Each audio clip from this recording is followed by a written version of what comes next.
Relations. He's also community advisor for Chicago Civilian Office of Police Accountability, and he joins us now. Good morning, Dwayne. Good morning. Good morning. How are you? Doing well, thanks. Thank you for joining us this morning. So first and foremost, just listening to the different accounts of what happened over the weekend seems to be indicative of a much larger problem, much larger issue between some members of the community and the police department. What specific step would you take first, if, for example, if you were Superintendent Brown? Sure. Well, if I was Superintendent Brown, the first thing I would do is I would go back to the United States Department of Justice report, and they stated a few things about Chicago Police Department. One, they engage in a pattern and practice of force that violates the constitutional rights of the citizens. They engage in a pattern and practice of using force, including deadly force, that is unreasonable. They have inadequate training. Oftentimes, CPD does not hold its officers accountable. And they also engage in tactically unnecessary foot pursuits that oftentimes leads into a fatality. So the first thing I would do is look within my responsibility, which is his police department, and find out exactly what's going on so that we can completely minimize that type of behavior. Because right now in Chicago, what's happening is a game of checkers. It's not even chess. You do this, we do this. You do this, we respond. You have bad apples, we have bad apples. And then the bad apples begin to engage with each other, and then we see it on a national level. Yeah, and I've seen the number consistently that the bad apple quotient in the police departments nationwide is about 10%. But as you mentioned, it's a systemic issue, and we've been talking about this for years. Why is it so difficult to revitalize this training for police officers? Sure. I believe it's difficult because of the lack of leadership. So leadership has to make difficult decisions, and leadership has to do things that is unpopular. For instance, I graduated from the FBI Citizens Academy, and they stated that almost 16 years ago that many white supremacists and neo-Nazis have infiltrated law enforcement. So let's say if that number is only 10% bad apples. When I did a town hall meeting with Superintendent Eddie Johnson, he told me that there's about 15,000 police officers in Chicago. 10% of that number is 1,500.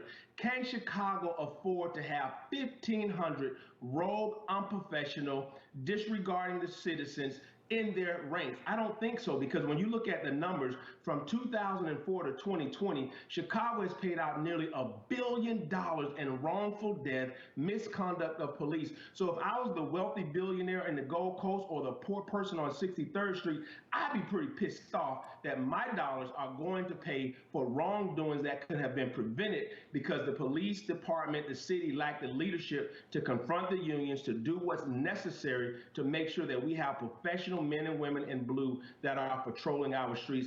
That's what the community is asking for. And now they're showing you if that doesn't happen, they're not going to stop what they're doing. It's about leadership. Dwayne, you mentioned this earlier, that there are a small segment of bad apples on both sides. What do you think in the community can be done to try and encourage a more positive relationship?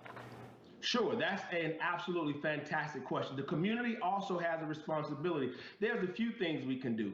One, we can begin to educate, we can begin to empower our young people with better actions, better decisions. For instance, right now, 3 years ago, the Chicago Board of Education, they actually approved my book, The Stop, Improving Police and Community Relations, in all of the schools. The board did not spend one dime to ensure that our young people got this education.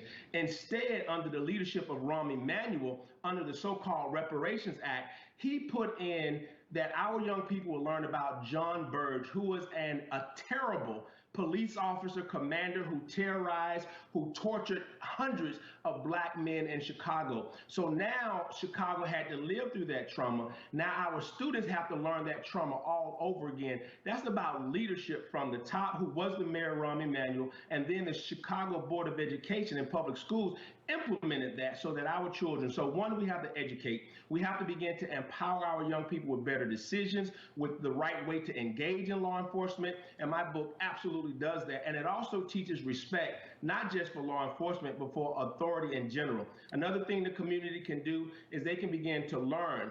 Right now, they're not going back to school. The schools, a lot of it is digital learning.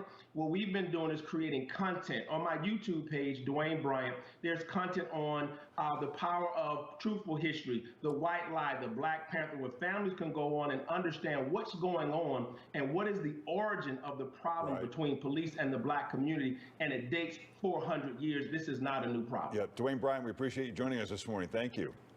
Thank you. Thank you.